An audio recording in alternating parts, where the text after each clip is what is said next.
Hey everyone, welcome back.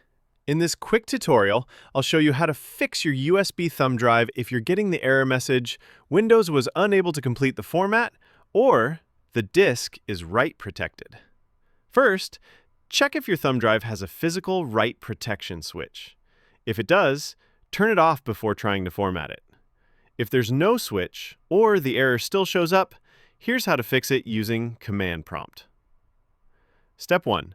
Open the command prompt as administrator, then type DiskPart and hit Enter. This will launch the DiskPart utility, which helps manage storage devices on your computer. Next, type list disk and press Enter. This command displays all the physical drives connected to your system. Identify your USB drive from the list. It's usually labeled as Disk 1, but be careful. Make sure you're selecting the correct one. Now, type Select Disk 1, or whichever number corresponds to your USB drive. Then, enter the command Attributes Disk Clear Read Only. This removes any write protection from the drive. Once that's done, type Clean and press Enter. This will wipe the drive, so make sure there's nothing important on it.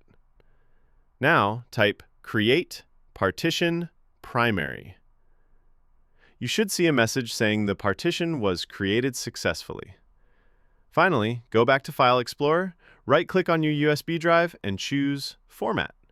Use the default settings and format the drive normally. That's it! Your thumb drive should now be working perfectly. Thanks for watching, and I'll see you in the next video.